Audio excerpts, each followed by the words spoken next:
I am Khushboo Tak and welcome to all of you, आपका अपना channel शिक्षा में सब।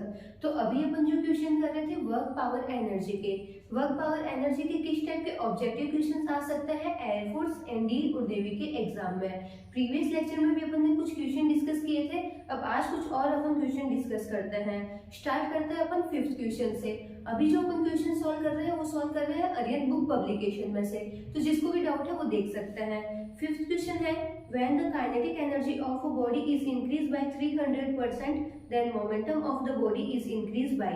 अब यहाँ पे अपन को बोल रहे हैं अपने पास में एक बॉडी है, उस बॉडी में अपन ने क्या किया है, जो काइनेटिक एनर्जी है काइनेटिक एनर्जी को अपन ने इंक्रीज कर दिया है 300%। तो अब अपन को बताना है कि मोमेंटम पहले से कितना इंक्रीज हुआ है। अपन को ये नहीं पूछ रहे कि मोमेंटम पहले से कितना गुना हो गया है, अपन को ये पूछ रहे हैं कि पहले जितना मोमेंटम था उससे कितना उसमें इंक्रीमेंट हुआ है, कितना बढ़ा है यहाँ पे। तो पहले तो अपन देखते हैं मोमेंटम और काइनेटिक एनर्जी के बीच का रिलेशन, तो वो अपन को मिलता है p² = 2m × kinetic energy.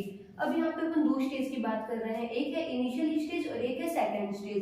Initial stage में अपन को मिलता है p² = 2m × काइनेटिक एनर्जी, ये है अपना इनिशियल स्टेज। अब सेकंड स्टेज में अपन क्या कर रहे हैं, जो काइनेटिक एनर्जी है काइनेटिक एनर्जी को 300% बढ़ा के फिर लिख रहे हैं। तो काइनेटिक एनर्जी है ये इनिशियल स्टेज की, तो यहाँ पे लिख देता है 1। अब सेकंड केस में अपन को कितनी मिलेगी काइनेटिक एनर्जी, तो यहाँ देखते हैं सेकंड केस में जो फर्स्ट केस है उसकी 300% इंक्रीज करके लिखनी है। तो फर्स्ट केस में काइनेटिक एनर्जी मिलती है ये वाली, अब इसका अपन ले लेंगे 300%। तो सेकंड केस में अपन को काइनेटिक एनर्जी मिली, पहले जो काइनेटिक एनर्जी थी उसका मिला अपन को 4 टाइम्स। अपन ने क्या किया यहाँ पे 300% काइनेटिक एनर्जी को इंक्रीज किया इनिशियल स्टेज वाली में, तो अपन को सेकंड स्टेज में जो काइनेटिक एनर्जी मिली वो अपन को मिली, जो पहली स्टेज है उसकी अपन को मिला 4 टाइम्स। अब ये वैल्यू अपन यहाँ पे पुट कर देते हैं। Ke2 यहाँ पे अपन सेकंड केस की बात करें तो यहाँ पे अपन लेंगे काइनेटिक एनर्जी सेकंड केस वाले, और सेकंड केस वाले काइनेटिक एनर्जी अपन को कितनी मिल रही है 4 times of the initial stage की जो काइनेटिक एनर्जी है उसकी। अब यहाँ पे अपन इक्वेशन फर्स्ट और इक्वेशन सेकंड दोनों को डिवाइड कर देंगे।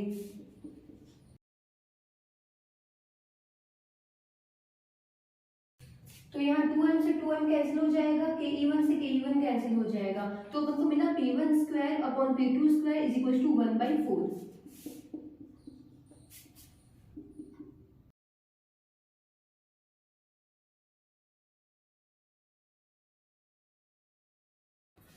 तो जब अपन इसको सॉल्व करेंगे तो अपन को मिला p2² = 4 times of the p1², दोनों साइड में अपन रूट लेंगे तो अपन को मिला सेकंड मोमेंटम है जो पहले का जो मोमेंटम है उसका हो गया है 2 गुना। अब यहाँ पे है 2p1, तो अपन इसको ऐसे भी लिख सकते हैं p1 + p1। पहले अपने पास में मोमेंटम कितना था, p1 अपना था इनिशियल स्टेज में अपने पास में मोमेंटम, अब उसमें कितना मोमेंटम इंक्रीज हो गया है, p1 मोमेंटम और उसमें इंक्रीज हो गया है, तो यहाँ पे कितने परसेंट मोमेंटम इंक्रीज हुआ है, तो ये है 100%। पहले था अपने पास में सिर्फ p1 मोमेंटम, अब जब अपन ने काइनेटिक एनर्जी को 300 टाइम्स इंक्रीज किया तो मोमेंटम अपने पास में कितना इंक्रीज हुआ, ये p1 अपने पास में वापस इंक्रीज हो गया, तो पहले के p1 का वापस p1 इंक्रीज हो गया, तो पूरा 100% इंक्रीज हो गया। तो सेकंड केस में जो मोमेंटम मिलता है वो फर्स्ट केस का तो मिलता है दुगुना, और इंक्रीमेंट कितना हुआ इसमें 100%, और ये मिलता है अपन को सी में। तो option C is correct answer.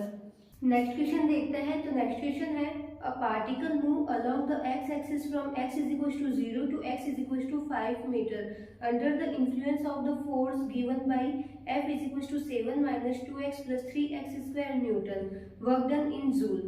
यहाँ पे अपन को फोर्स गिवन है और यहाँ पे अपन को डिस्प्लेसमेंट गिवन है, x की वैल्यू है जो वेरी हो रही है x = 0 से x = 5 तक। तो अब अपन को निकालना है वर्क डन क्या होगा, तो वर्क डन यहाँ पे होगा W = F dx। जब वेरिएबल फोर्स होता है तो उसका वर्क डन अपन ऐसे निकालते हैं वर्क = F dx, और यहाँ पे अगर कांस्टेंट फोर्स होता है तो उस टाइम अपन लिखते हैं वर्क = फोर्स × डिस्प्लेसमेंट। अब यहाँ पे अपन देख रहे हैं एक्स एक्सिस में कितना डिस्प्लेस हो रहा है, x = 0 से x = 5 तक, तो यहाँ पे लिमिट लग जाएगी 0 से 5 तक। अब वैल्यू पुट कर लेंगे अपन, W = 0 से 5 तक लिमिट लग गई। फोर्स कितना गिवन है अपन को, यहाँ से गिवन है 7 - 2x + 3x²।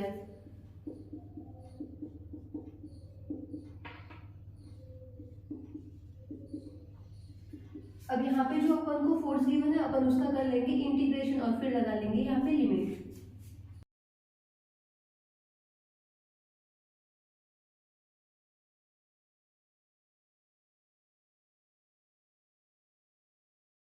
तो जब इसको सॉल्व करेंगे तो वर्क अपन को मिला 135 जूल। अब यहाँ पे अपन ने क्या किया, वर्क डन का फॉर्मूला होता है integral F D x. F की वैल्यू अपन को गिवन थी और यहाँ पे लिमिट अपन को गिवन है, फोर्स वेरी कहाँ, डिस्प्लेसमेंट कहाँ से कहाँ तक वेरी हो रही है, x बराबर 0 से x बराबर 5 तक। तो यहाँ पे अपन लिमिट लिख देंगे, फिर अपन कर देंगे इसका इंटीग्रेशन। इंटीग्रेशन सॉल्व करने के बाद अपन लिमिट लिख देंगे, तो अपन के पास में वर्क आ जाएगा 135 जूल और ये मिलता है अपन को डी में। तो option D is correct answer. Next question देखते हैं। तो नेक्स्ट क्वेश्चन है, in which case does the potential energy decrease. First case है on compressing the spring, second case है on stretching the spring, third case है on moving a body against gravitational pull and fourth option है on the rising of an air bubble in water. अब यहाँ पे अपन को 4 case दे रखे हैं और अपन को बताना है कि कौन से केस में जो पोटेंशियल एनर्जी है वो डिक्रीज होगी। तो पहले अपन देखते हैं फर्स्ट केस। फर्स्ट केस अपन को क्या बोल रहा है, ऑन कंप्रेसिंग द स्प्रिंग। अपने पास में एक स्प्रिंग है, अपन क्या कर रहे हैं, उस स्प्रिंग को कंप्रेस कर रहे हैं, तो उस टाइम उसमें पोटेंशियल एनर्जी क्या होगी।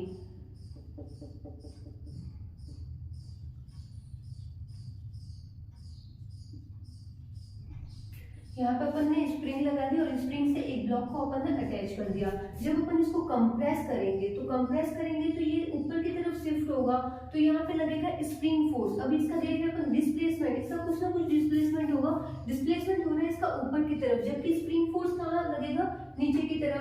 स्प्रिंग फोर्स लग रहा है नीचे की तरफ और डिस्प्लेसमेंट हो रहा है ऊपर की तरफ। तो यहाँ पे अपन को वर्क डन क्या मिलेगा, work done is equal to होता है F S cos theta. Force लग रहा है नीचे की तरफ, डिस्प्लेसमेंट हो रहा है ऊपर की तरफ, दोनों की ऑपोजिट डायरेक्शन है, मतलब दोनों के बीच में एंगल कितना बन रहा है 180 का। तो यहाँ पे अपन लिखेंगे फोर्स, डिस्प्लेसमेंट मिल रही है s और cos 180 की वैल्यू होती है -1। तो यहाँ पे अपन को वर्क डन मिलेगा, वो अपन को मिला -fs। जब अपन स्प्रिंग को कंप्रेस कर रहे हैं तो अपन को वर्क डन मिला -fs, क्योंकि जो स्प्रिंग की फोर्स क्या होती है वो उसको चाहती है नेचुरल पोजीशन पे रखना। इसकी ये है नेचुरल लेंथ, इसकी ये है, अब ये चाहती है नेचुरल लेंथ में ही रहे। जैसे अपन इसको कंप्रेस करेंगे तो स्प्रिंग में एक फोर्स जनरेट होगा, वो वापस इसको पीछे की तरफ धक्का देगा। तो स्प्रिंग फोर्स लग रहा है नीचे की तरफ और डिस्प्लेसमेंट हो रही है ऊपर की तरफ, तो वर्क डन अपन को मिला -fs। और अपन ने देखा था जो पोटेंशियल एनर्जी होती है, चेंज इन पोटेंशियल एनर्जी अपन को कितनी मिलती है, work done by conservative force का नेगेटिव साइन अपन को मिलता है। तो यहाँ पे अपन को पोटेंशियल एनर्जी इस केस में अपन को कितनी मिलेगी, माइनस, और वर्क डन अपन को क्या मिला, वर्क डन अपन को मिला -fs। तो इस केस में जो पोटेंशियल एनर्जी मिली वो अपन को मिली पॉजिटिव, मतलब इस केस में तो पोटेंशियल एनर्जी इंक्रीज हो रही है। अब देखते हैं अपन second case, on stretching the spring. अब क्या कर रहे हैं अपन, इस स्प्रिंग को खींच रहे हैं, तो इस टाइम इसमें कितनी एनर्जी होगी।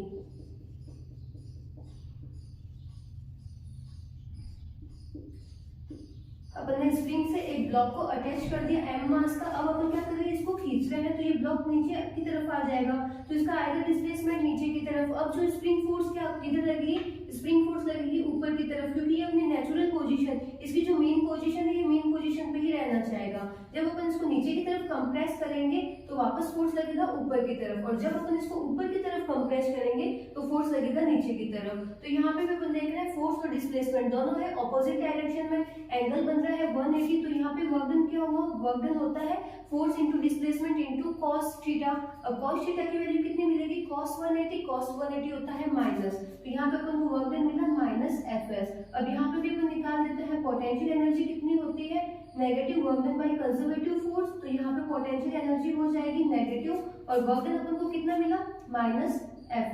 तो यहाँ पे अपन को पोटेंशियल एनर्जी मिली, वो मिली प्लस, माइनस और माइनस हो गया प्लस। तो इस केस में भी जो पोटेंशियल एनर्जी है वो हो रही है इंक्रीज। अब देखते हैं अपन थर्ड केस। थर्ड केस में है on moving a body against gravitational pull. अपने पास में कोई एक बॉडी है, उस बॉडी को अपन क्या कर रहे हैं, ग्रेविटेशनल पुल के अगेंस्ट लेके जा रहे हैं।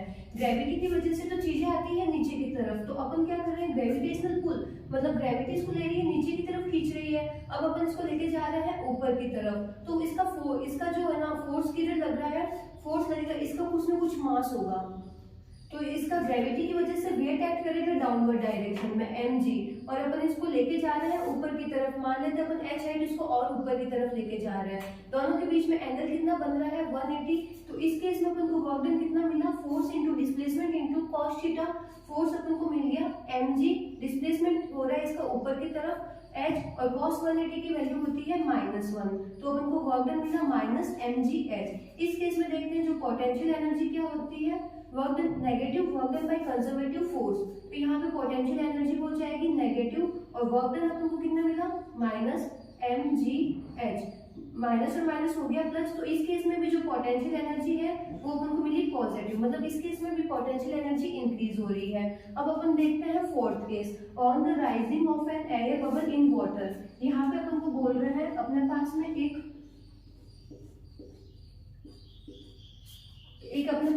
ये ब्लॉक है, इसमें ले रखा है अपन ने वाटर, और इसमें क्या हो रहा है एयर बबल है, एयर बबल राइज हो रहा है, मतलब एयर बबल जा रहा है ऊपर की तरफ। तो यहाँ पे देखो फोर्स लग रहा है ऊपर की तरफ, इसलिए एयर बबल जा रहा है ऊपर की तरफ।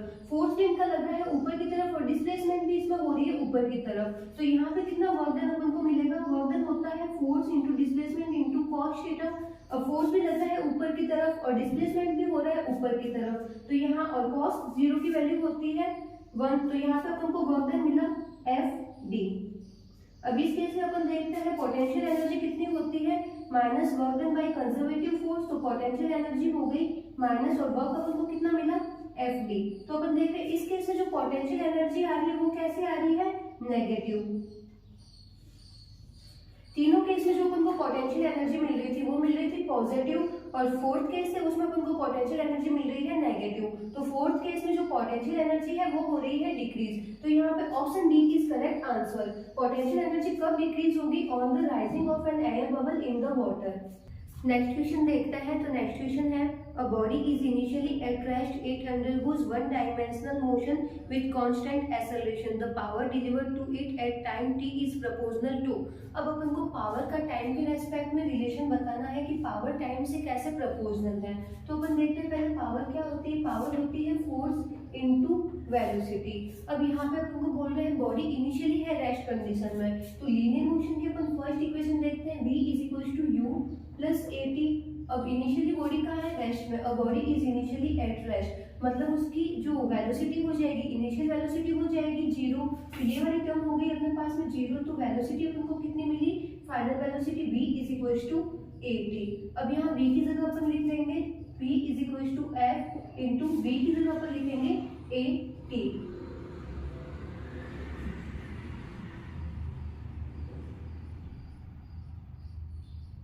अब f इज इक्वल टू होता है ma, तो यहाँ पे अपन लिखेंगे p is equal to f की जगह अपन लिखेंगे ma इंटू at। तो यहाँ से अपन को पावर मिली ma² t।